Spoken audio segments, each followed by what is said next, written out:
Hello. Hey. Whoa. Hey. And welcome to me showing you my deck.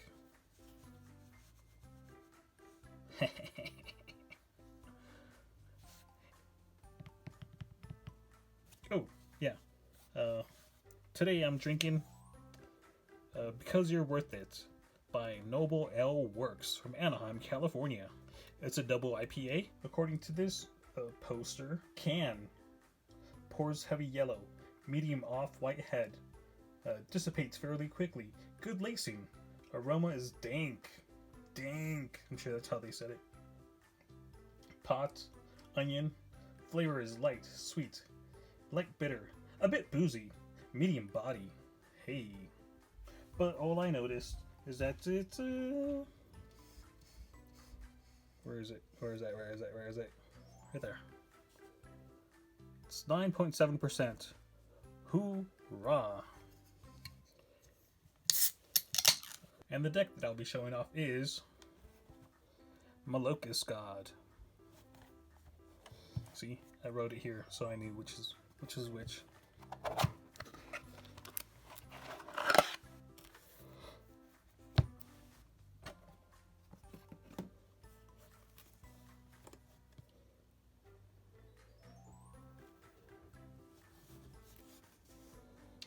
The Locust God has flying. When you draw a card, create a 1/1 blue and red insect creature token with flying and haste.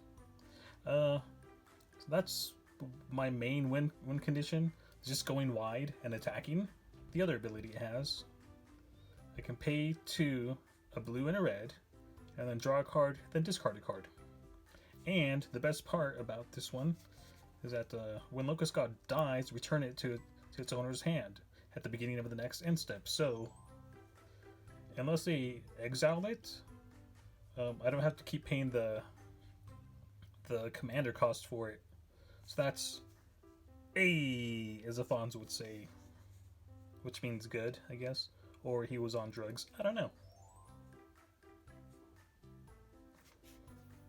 But that's my commander.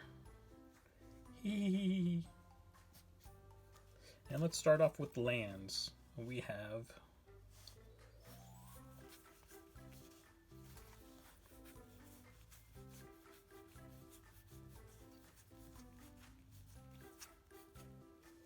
$16 basic islands, 3 basic mountains, and look, one's shiny. Is it? Nope, wrong one. This one. And for the dual colored ones, I'm not really sure. What are these called? Because they're not dual lands, but they are dual lands, but they don't call them dual lands. But anyways, 2 colored lands. Highland Lake. Is it Boiler Works? Spire Bluff Canal. Wandering Fumarole. Look at me, I'm Seth. Saffron Olive. Is it Guildgate? Sulphur Falls. And then we go to the site. And here we have the cycling lands, cycle lands, that I can cycle away and draw more cards if I need to help with my plan of going large. Lonely Sandbar, Remote Islay, Desert of the Mindful, Smoldering Crater, Forgotten Cave, Desert of Fervent. And this one I always want to call it Blighted Cataracts, but that's not what it is. To draw in the later games. Rogue's Passage to get some damage in. Gaia Reach Sanitarium. This way, for more card draw. Temple of the False Gods, Command Tower, Reliquary Tower, because I plan to draw a lot of cards, the artifacts, Mind Stone for some mana ramp and to draw a card later. Is it Signet? Thought Vessel, once again, so I can have no maximum hand size, because I do tend to draw a lot of cards in this. Thran Dynamo, Dark Steel Ignite, what? Dark Steel Ingot? This one. Soul Ring, because everyone has that. And I'm a follower. Command Sphere, mainly for the card draw later on. Ashnod's Altar. This, paired with Skull Clamp, is a combo that you've seen pretty much all the time, where you play an insect and you have Ashnod's Altar on the field, then you equip Skull Clamp to the insect, the insect dies, and then I get to draw 2 cards, and it creates 2 mana. With my Locust God on the field, I draw 2 cards, create 2 insects, and then I just repeat the combo over and over again. But I don't have anything to go searching for the combo pieces, because, if it happens, it happens. If it doesn't, it doesn't. And then I have Coat of Arms to buff my insects. Each creature gets +1/+1 for every other creature on the battlefield that shares at least one creature type with it. So if I have a bunch of locusts on there, they get swole AF. Howling Mine. At the beginning of each player's draw step, if Howling Mine is untapped, that player draws an additional card. You know, card draw. That's always fun. Altar of the Brood. This is my other win condition, because if I can't beat them, I might as well mill them. That did not rhyme. Anyways, so Altar of the Brood says, whenever another permanent enters the battlefield under your control, each opponent puts a top card of his or her library into his or her graveyard. So with the combo that I mentioned earlier, every time I draw, you mill them. That's another way that that I could win. Elixir of Immortality. Pay to tap it. I gain 5 life, and then I shuffle Elixir of Immortality and my graveyard into their owner's library. This is just in case I start to kind of mill myself out, to kind of to prevent that from happening. Ivory Tower. This has saved me, I don't know how many times. Like 3, because it says, at the beginning of your upkeep, gain 1 life for each card in your hand, in excess of 4. So because I plan to have a bunch of cards in hand, this gains me a bunch of life. As well as Venser's Journal. Again with the no maximum hand size. And then at the beginning of your upkeep, you gain 1 life for each card in your hand. So, winna winna, chicken dinner. The enchantments. But let me take a sip of beer first.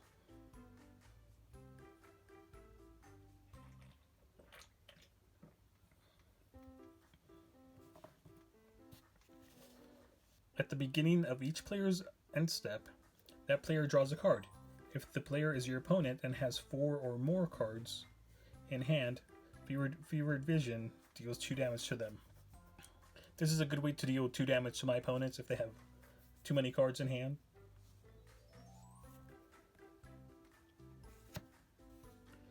Dictate of Krufix. It has flash.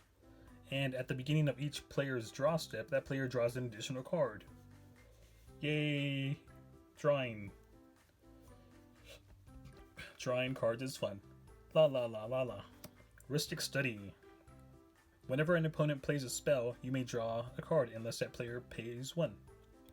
This one's fun because, you know how I just sang about how drawing cards is fun? Because drawing cards is fun. La la la la la. Impact Tremors.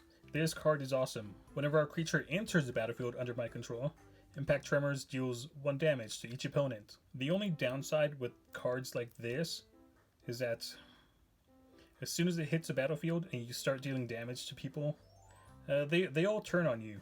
1,000-Year Storm. I love this card. It's fun. Well, I mean, I haven't had a chance to play it in a real game of Commander. I've only played it on Magic Arena, but it's still pretty rad because I have a bunch of spells and sorceries, or instants and sorceries to pump this up. And look, I got a foil one. So, shiny, shiny. But it says, whenever you cast an instant or sorcery spell, copy it for each other instant and sorcery spell you've cast before its turn. You may choose new targets for the copies. So you can really go off with this. Although, this is one of those cards that as soon as it hits a battlefield, people try to remove it as fast as possible.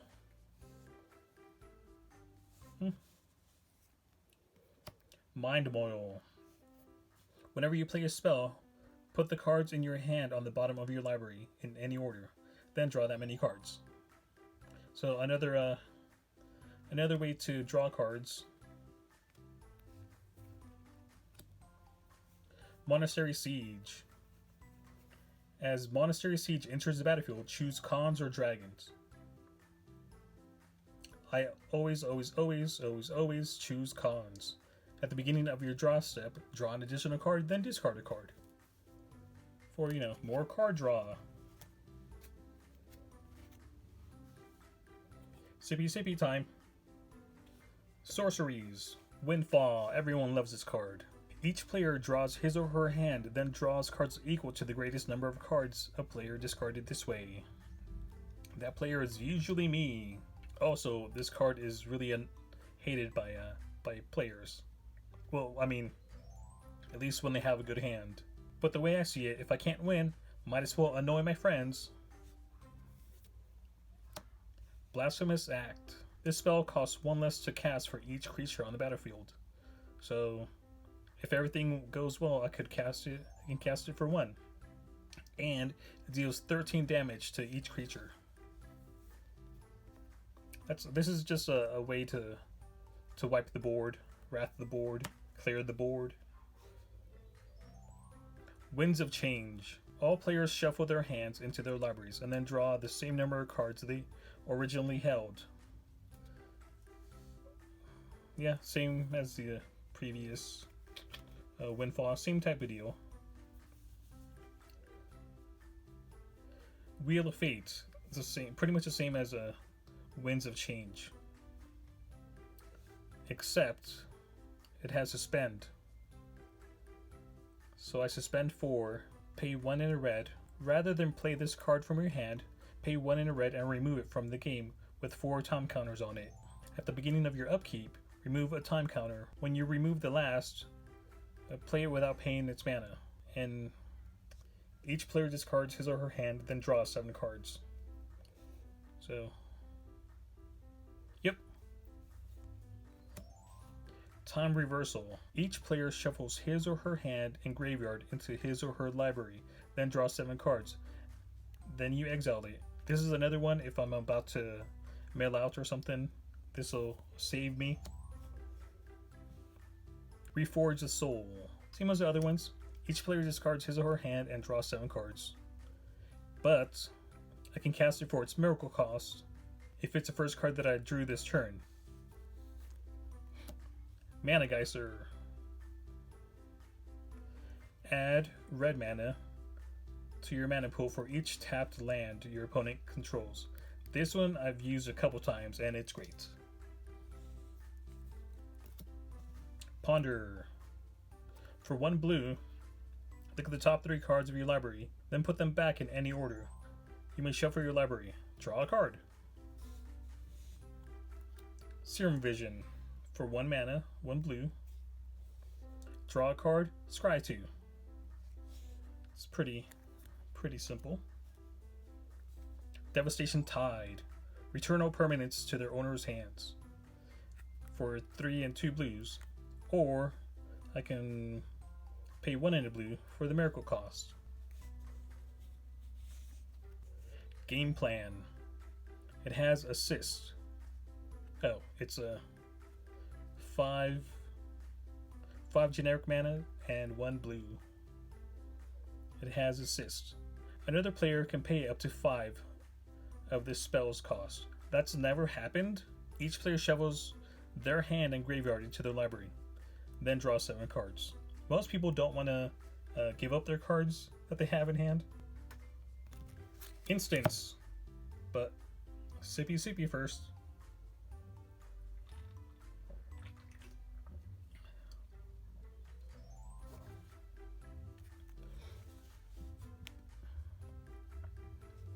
Evacuation. Return all creatures to their owner's hands. For 3 generic and 2 blues. Same as the other ones. Cyclonic Rift. Everyone knows Cyclonic Rift. I can either pay generic and a blue, return target non-land permanent you don't control to its owner's hand, or I can play it for its overload. 6 generic and a blue, where I return all permanents I don't control to their owner's hands. Commit to memory. Commit says, put Tugger spell or non-land permanent into its owner's library, second from the top. But you don't play this card for the commit. You play it for the memory. Because once it's in the graveyard, you can play it for 4 generic and 2 blues. It reads, Aftermath. Cast this spell only from your graveyard, then exile it. Each player shuffles his or her hand and graveyard into his or her library, then draws 7 cards. Just like the other ones. Opt 1 blue, scry 1, draw a card. And it's shiny. Shiny. Pull from tomorrow. Pay as many as you want and 2 blues to draw a bunch of cards. Whatever price you paid, that's how many you draw. Brainstorm. For 1 blue, draw 3 cards, then put 2 cards from your hand on top of your library in any order. Chemist's Insight. For 3 generic and a blue, draw 2 cards. And then it has Jumpstart. You may cast this card from your graveyard by discarding a card in addition to paying its other cost, then exile it. So if I have like too many cards, or if I have like too many lands or something towards later of the game, I can discard something I don't need and then play this from the graveyard to draw more cards. Counter spell. Pay 2 blues to counter target spell. Mystic Confluence. For 3 and 2 blues. Choose 3. You may choose the same mode more than once. I can either counter target spell unless its controller pays 3, return target creature to its owner's hand, or draw a card. Chaos Warp. For 2 generic and a red, the owner of target permanent shuffles it into his or her library, then reveals the top card of his or her library. If it's a permanent card, he or she puts it into the battlefield. Arcane Denial.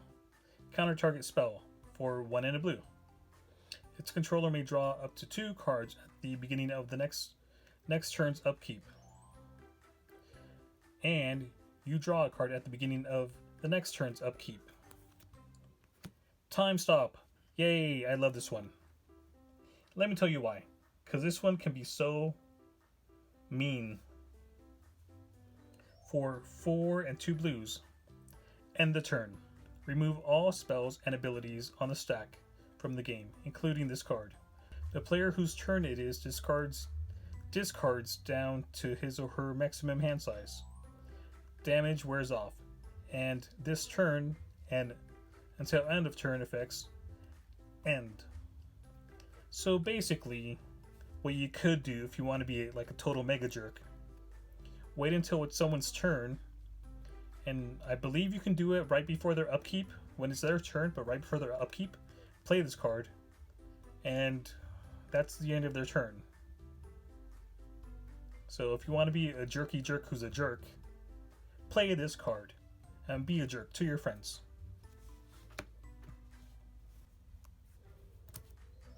Creatures. But once again, before we do that, sippy sippy.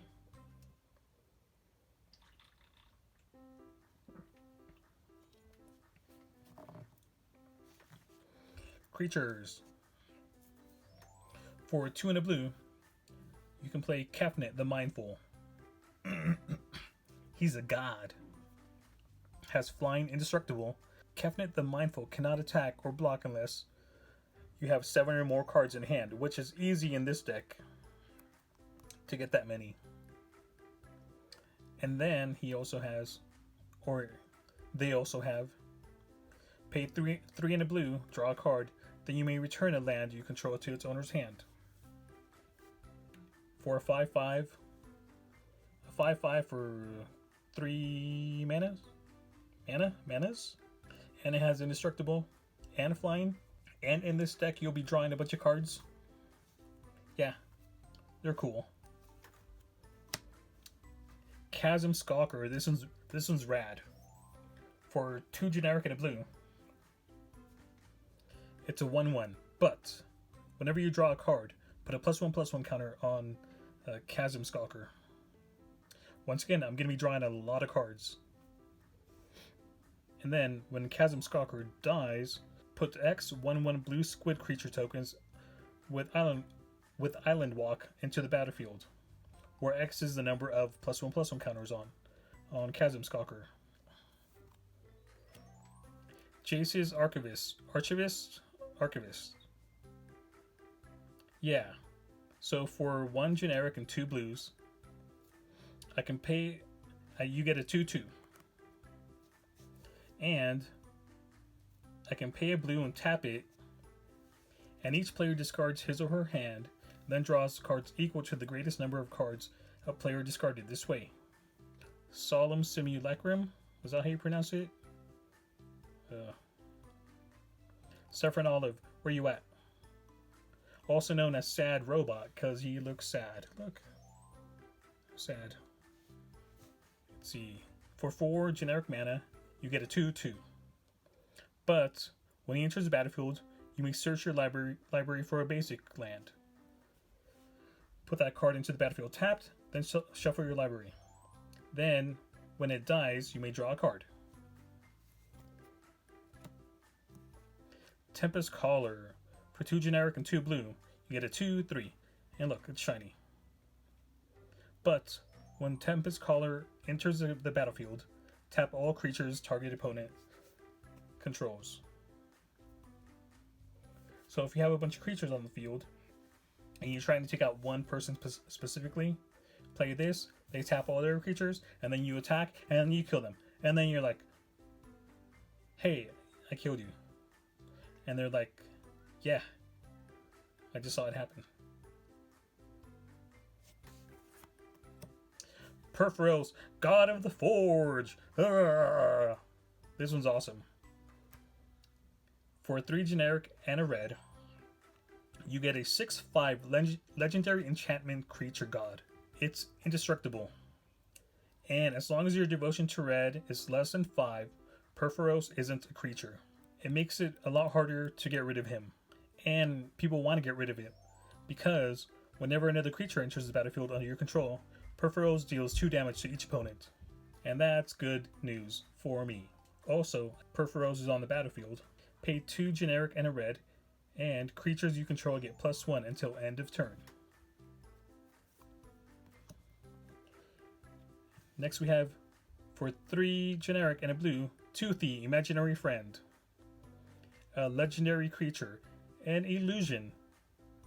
And it's a 1/1 creature. Partner, blah blah blah, that doesn't matter. We don't care about that. We care about this part. Whenever you draw a card, put a +1/+1 counter on Toothy. And, the bottom part, when Toothy leaves the battlefield, draw a card for each +1/+1 counter on it. Psychosis Crawler. For 5 mana, you get an artifact creature horror.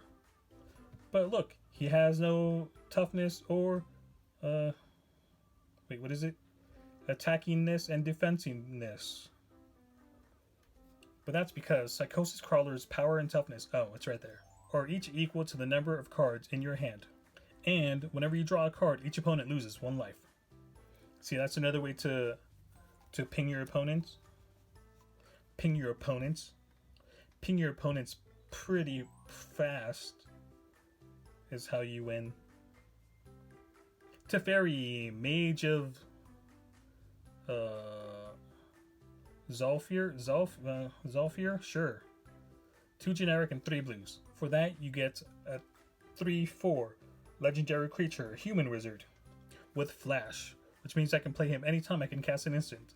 It also has creature cards you own that aren't in play have Flash, and each opponent can play spells only anytime he or she could play a sorcery. This is another card that gets targeted really fast. But the way I see it, better they attack my creatures or whatever than attack me directly, right?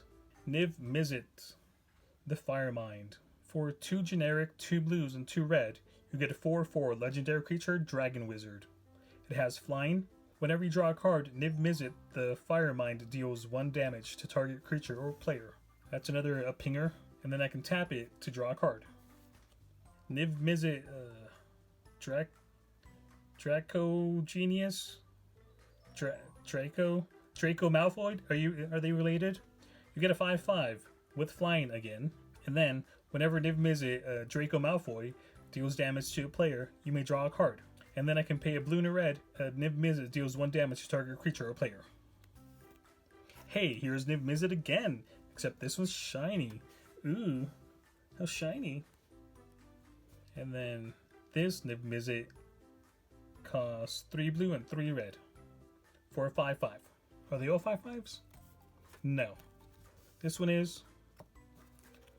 This one is. But this one's a 4/4.